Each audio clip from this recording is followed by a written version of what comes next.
আসসালামু আলাইকুম। প্রিয় দর্শক, নির্বাচন দুদিন হয়ে গেছে, আর একদিন পরেই সংসদ সদস্য যারা নির্বাচিত হয়েছেন তাদের শপথ হবে। শপথের পর মন্ত্রিসভা হবে, তারপর নতুন সরকার আসবে। এরই মধ্যে আগের সরকার বিদায় নেওয়া শুরু করেছেন। বিদায় নেওয়া বলছে এই কারণে তারাও গোছাচ্ছেন। অন্তর্বর্তীকালীন সরকারে যারা উপদেষ্টা ছিলেন এবং যারা বিশেষ সহকারী ছিলেন, পরামর্শক ছিলেন, তারা এরই মধ্যে যার যার কর্মক্ষেত্র থেকে মানে অফিস থেকে এক ধরনের বিদায় নিয়েছেন। একজন তো চলেই গিয়েছেন, ফয়েজ আহমেদ তৈয়ব। উনি ওনার বিদেশি পাসপোর্ট নিয়ে দেশ ত্যাগ করেছেন। দেশ ত্যাগ করার সময় তো পাসপোর্ট দেখাতে হয়, তখন উনি ওনার দেশেরটা দেখেন নাই, উনি বিদেশেরটা দেখিয়েছেন। দেশপ্রেমের নমুনা দেখেন। দেশের একজন প্রতিমন্ত্রীর পদমর্যাদায় ছিলেন উনি, কিন্তু দেশ ত্যাগের সময় উনি বিদেশি পাসপোর্ট ব্যবহার করে দেশ ত্যাগ করেছেন। আরও যাবেন, এবং আমার ধারণা এরা সবাই বিদেশি পাসপোর্ট নিয়েই চলে যাবেন, বিদেশি পাসপোর্ট ব্যবহার করেই দেশ ত্যাগ করবেন। এরা এসেছিলেন বাংলাদেশকে উদ্ধার করতে। কতটুকু উদ্ধার হয়েছে আমরা জানি না। নির্বাচনের পর আসলে নানা ধরনের আলোচনা হচ্ছে। এর মধ্যে বিজয়ী দল বিএনপির যিনি চেয়ারম্যান তারেক রহমান, উনি সাংবাদিকদের সামনে বসেছিলেন। উনি একা না, ওনার পুরো দল নিয়ে বসেছিলেন। বিএনপির পক্ষ থেকে যে সংবাদ সম্মেলন, সেটাও আমরা দেখেছি। ইতিবাচক অনেক কথা ওখানে ছিল, কিন্তু এখনও কিন্তু নির্বাচনের ফলাফল নিয়ে নানা ধরনের বিশ্লেষণ চলছে। যে বিএনপি কেন এত আসন পেল। বিএনপি এবং তার জোট মিত্র যারা আছে সবাই মিলে 212টা আসন পেয়েছেন। জামাত এবং তার মিত্ররা মিলে 77টা আসন পেয়েছেন।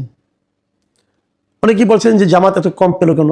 জামাত কিন্তু আসলে কম পায়নি। আপনারা যদি খুব ঠান্ডা মাথায় চিন্তা করেন, জামাত এবং অনেক আসন পেয়েছে। 77 আসন জামাত কখনো ভেবেছিল তার জোট নিয়ে? এটা জামাতের জন্য একটা, আমি বলবো তো একটা অনেক বড় একটা ভোট প্রাপ্তি। পাশাপাশি কিন্তু সমস্যাটা হয়েছে যে জামাতের অনেকে এবং জামাতকে ঘিরে অনেকে নতুন একটা স্বপ্ন দেখা শুরু করেছিল। তারা বলার চেষ্টা করেছিল যে তারা হয়তো এবার নির্বাচনে আরও ভালো করবে।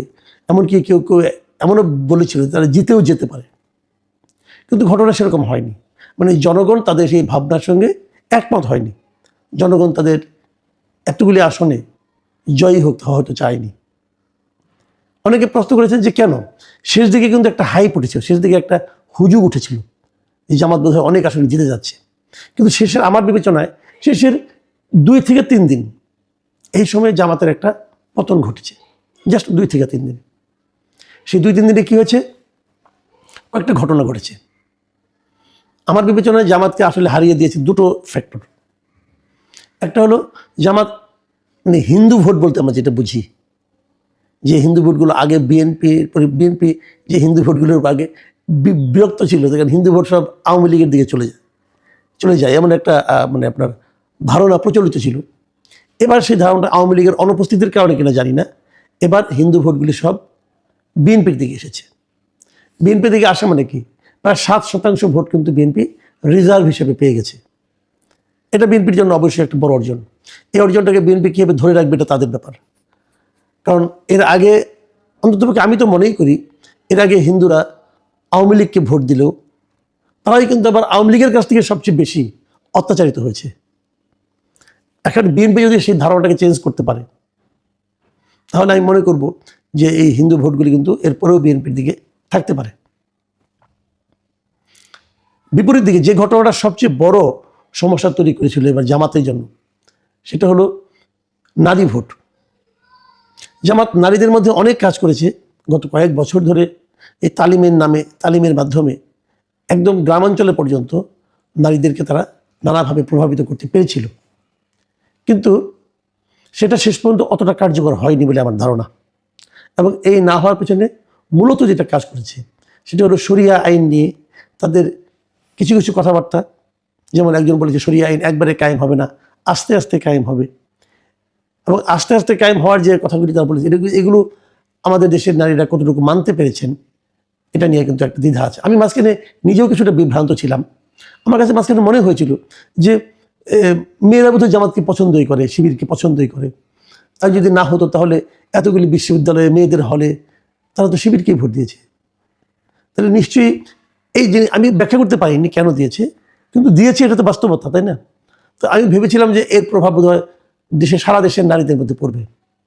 কিন্তু আমার কাছে মনে হয়েছে এটা একেবারেই পড়েনি, বরঞ্চ জামাত নিয়ে নারীদের মধ্যে একটা ভীতি এটা শেষ দিকে খুব স্পষ্ট হয়ে উঠেছিল।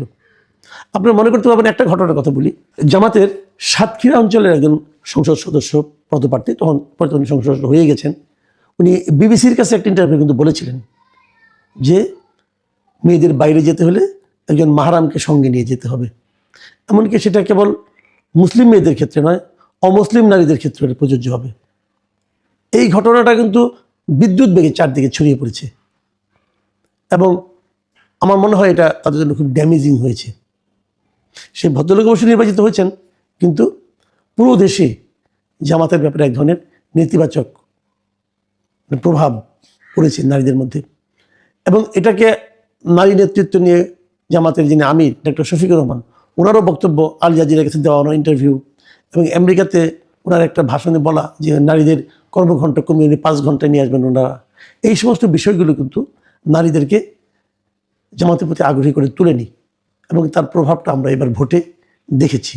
আমি জানি না এই নির্বাচনের পরেও তো বিভিন্ন বিশ্ববিদ্যালয়ে নির্বাচন হবে, একটা নির্বাচন তো হলোই না আপনার সিলেটেরটা, সেটা নিশ্চয়ই যখন হবে তখন আমরা আবার এটা প্রভাবটা আসলে কী কারণে হয়েছে তার সঠিক কারণটা হয়তো আমরা বুঝতে পারবো। 12 তারিখে নির্বাচন হলো, একদিন পর মানে 14 তারিখে আমি সকালে একটু বেরিয়েছিলাম এবং আমার কাছে মনে হয়েছে যে নির্বাচনের আগে আমার পরিচিত অনেক নারীর দিকে তাকিয়ে আমার কাছে মনে হয়েছিল তাদের মধ্যে একটা আতঙ্ক কাজ করছিল। এবং মানে নির্বাচনের আগে কথা বলছি, কিন্তু 14 তারিখে দেখলাম সেই আতঙ্কটা যেন একটা রিল্যাক্স হয়ে গেল তারা সবার মধ্যে, সবাই যেন একটা মানে আপনার একটা নিঃশ্বাস ফেললো, স্বস্তির নিঃশ্বাস তারা যেন ফেলছিল এবং তাদের চোখে মুখে একটা স্বস্তি আমি দেখতে পাচ্ছিলাম। আমার ধারণা জামাতের কিছু কিছু কর্মকাণ্ড, এই যে মাহরাম নিয়ে বের হওয়া, নারীদের কর্মঘণ্টা, নারীদের ভবিষ্যৎ জীবনযাপন কী হবে, এসব নিয়ে জামাতের বিভিন্ন নেতাদের বক্তব্য, আমার ধারণা জামাতের ভোট কিছু কমিয়ে দিয়েছে। জামাতের ভোট কমানোর আরও একটা বড় ঘটনা বলে, এটাকে অনেক বেশি গুরুত্ব দিচ্ছেন না, কিন্তু আমার কাছে মনে হয় এটাও জামাতের জন্য একটা বড় ড্যামেজিং ব্যাপার হয়ে গেছে। সেটা হলো ফ্রান্সের প্যারিস থেকে যে ভদ্রলোক, আমি যাকে মাঝে মাঝে ফান করে একমাত্র ব্রাহ্মণ পীর বলি পৃথিবীর, যে মিস্টার পিনাকি ভট্টাচার্য, উনি শেষ দিকে এসে জামাতের পক্ষে একদম কাছা খুলে নেমেছিলেন। মানে জামাতকে জেতাতে হবে, বিএনপি কত খারাপ দল, তারেক রহমান কত খারাপ, বিএনপি লিডাররা কে কত খারাপ, এগুলো নিয়ে উনি অনেক কথা বলেছেন। সেই সঙ্গে জামাতকে ভোট দিতে হবে, জামাতের পক্ষে একদম ওপেন উনি মাঠে নেমে গিয়েছিলেন। এটা আমরা দেখেছি। আমার ধারণা এটা একটা জামাতের এই যে ফলাফলে নেতিবাচক প্রভাব ফেলেছে, মানুষ এটা পছন্দ করেনি। এবং হিন্দু যারা আছে, যারা হিন্দু ধর্মাবলম্বী যে ভোটার আছেন, আমি তাদের অনেকের সঙ্গে আলাপ করেছি, তারা তো এটা পছন্দ করেনি। তারা খুবই বিরক্ত এই ভদ্রলোকের উপর।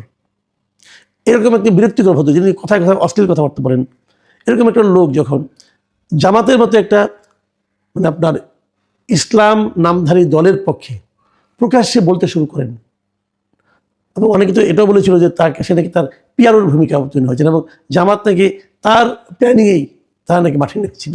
এদের কথা বলে আমি জানি না, এটা এরকম যখন ঘটে না তখন তার নেতিবাচক ফল মানে হতে বাধ্য, এবং সেটাই এক্ষেত্রে হয়েছে বলে আমার ধারণা।